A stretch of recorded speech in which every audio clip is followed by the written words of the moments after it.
Hey guys, I'm Daniel Wallace, and today I'll be talking to you about Richard Chase. He was known as the Vampire of Sacramento and the Dracula Killer. He was easily one of the most brutal serial killers in American history. Chase displayed nightmarish behavior, including cannibalism, mutilation, rape, and necrophilia. Killer's childhood. Richard Chase was born May 23rd, 1950 in Santa Clara County, California. He was raised in a strict household, and he was often beaten by his father, who was an extreme alcoholic. Whenever they fought, most of the time they disagreed with each other, and that led to his beating. Around age 10, Chase displayed the McDonald triad, which includes bedwetting, pyromania, and animal cruelty. And that's something most 10-year-olds don't exhibit.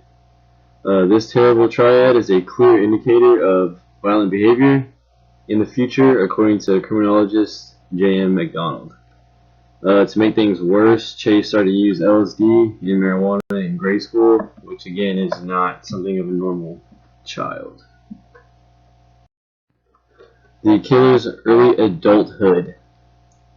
As Chase got older, things got weirder. Believe it or not, Chase did have several girlfriends growing up.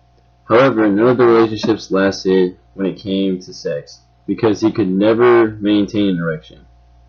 This triggered a series of delusional thinking to help cope with his sexual frustrations.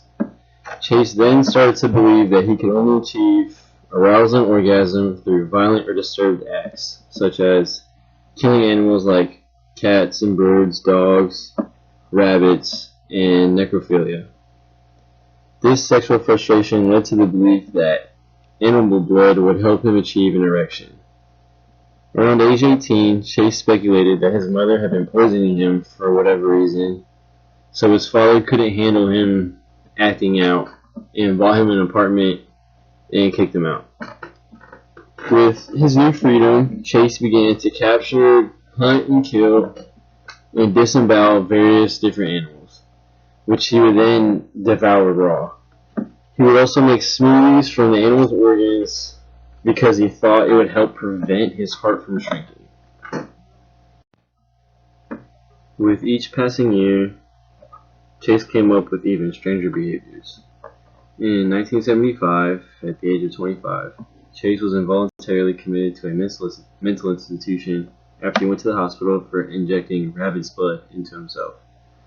He believed that the rabbit's blood would keep him healthy and stop him from losing the constant blood that he figured he was losing for whatever reason. Because of this, he was diagnosed as a paranoid schizophrenic with acute hypochondria. Hypochondria is the obsessiveness with one's health in a negative way. Chase shared his fantasies with the staff about his killing of animals. He was found more than once sucking the blood out of birds in his bedroom after snapping their necks. He got the birds from grabbing them through the bars in his bedroom window. This earned him the nickname Dracula. After a year of psychotropic drugs, Chase was let out in 1976 to the custody of his parents despite many protests. Richard Chase's modus operandi. Chase had a weird MO, but that changed as he got more experience.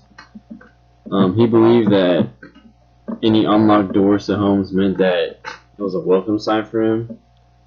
If the front door was locked, he took it as a sign that the home was not the place for him.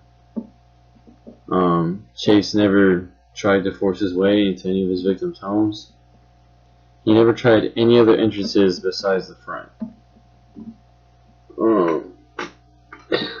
Another part of his MO was he would eating and taking the victim's internal organs from the crime scenes, and that was the signature.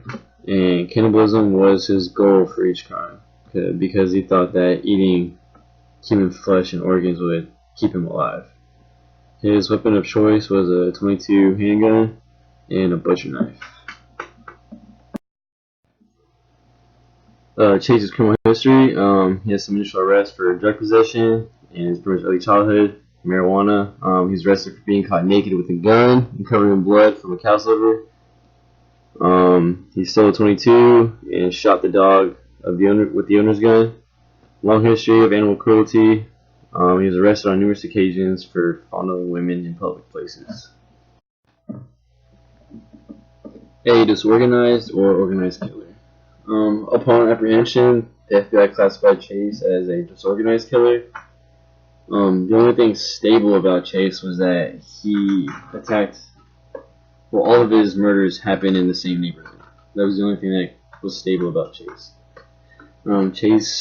His victims were random, and basically their fates depended on whether or not their front doors were locked. He left as much evidence as he could around his home and the crime scenes. At most of the crime scenes, well, actually at two of them, they found perfect handprints and imprints of his soul in the blood pools. His killings were not planned out. They were based off of opportunity.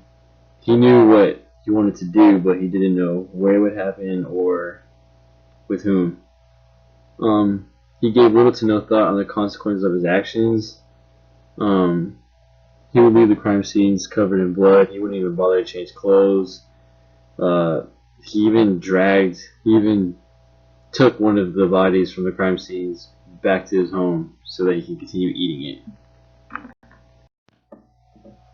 Chase's motivation for his killings. Chase's main motives for his crimes were because of his strange delusions that he needed both animal and human blood to survive. He was a hypochondriac, and basically, again, that means someone who's obsessed with their health. In his early adulthood, he thought someone stole his pulmonary artery. He also thought someone rearranged his intestines, or that his stomach was flipped upside down. And that caused him to believe he was constantly losing blood, which is why he felt it was necessary to drink animal and human blood.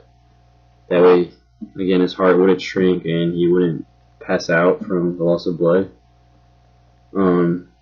He also degraded and dehumanized his victims. At the second murder, he shoved dog feces down the corpse's throat, and of course that is ultimately dehumanizing. He displayed excessive rage toward his female victims, as they were his only rape victims, and it's believed due to the inability that he could not have sex with girls as a teenager. He was a sexual sadist. He got off only on his violent acts, and like I said, he raped his victims and he also sodomized them.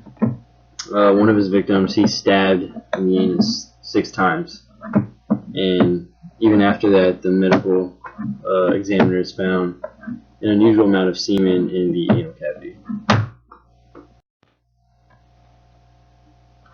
On December 29th in 1977, Chase killed his first victim with a 22, 51-year-old Ambrose Griffin, in a drive-by shooting. This could indicate that he was paranoid or uneasy, in the sense that it may have felt different. It's a big step up from killing a human than is killing an animal. Griffin was shot helping his wife carrying the groceries, and his wife, for whatever reason, didn't hear the gunshot and thought her husband fell over due to a heart attack, so that delayed the response in police, and Chase had already driven off by then, so the police didn't even know he was a shooter at that time. January 21st, 1978, Chase murdered Teresa Wallen. She was 3 months pregnant, and this was at her home while her husband was at work. Wallen was taking the garbage out, and she left her door open because, it's only a few seconds from the door to the sidewalk, and Chase saw an opportunity, and of course, his MO, the door was open, so he thought that it was an invite to come in. Chase then blitz attacked her and shot her 3 times when she entered the house. The first shot was a defensive wound through her hand going up to her elbow, and the last 2 shots were in her head. Afterwards, Chase dragged her body to the bedroom and he raped her post-mortem. After he raped her several times, he repeatedly stabbed her with a butcher knife, and he carved the corpse open to remove her organs and to fill this big bucket up with blood so that he can later bathe in it. Lastly, Chase dehumanized her by cutting her left nipple off so he could drink her blood from an empty yogurt container. And before leaving, the wall inside a dog, he went to the backyard and he filled her mouth and throat with dog feces found in the Wallens' backyard. The killings continued. On January 27th, Chase committed his final act of terror. Chase entered the home of 38-year-old Evelyn Marath, who was babysitting her 22-month-old nephew, David. Also in the home was Evelyn's 6-year-old son, Jason. Dan Meredith, he was a neighbor. He happened to also be in the home to help Evelyn babysit the kids. Chase entered the home through an unlocked door and shot Dan point blank in the head. Jason heard the gunshots and ran for his mother's bedroom.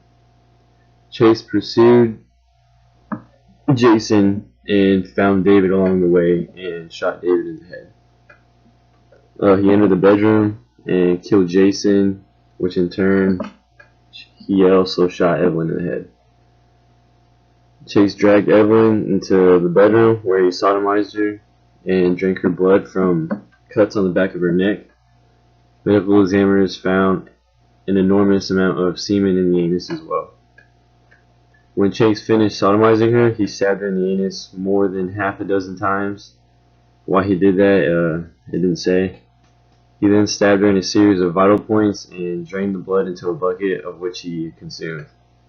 Afterwards, he went back to the corpse of the baby and cracked his skull open and ate his brain matter.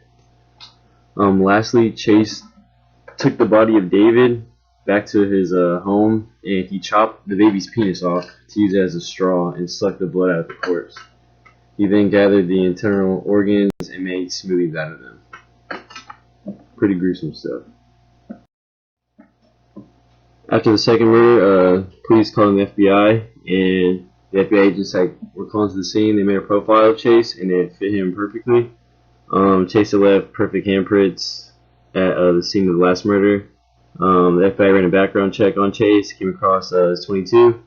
After that, went down to his apartment, apprehended him, and found his 22 bloodstained, and along with the victim's organs in his fridge. In 1979, Chase stood trial on 6 counts of murder. The judge and the jury found Chase guilty of the 6 counts. December 26, 1980, Chase committed suicide with an overdose of doctor-prescribed antidepressants. And these are my references.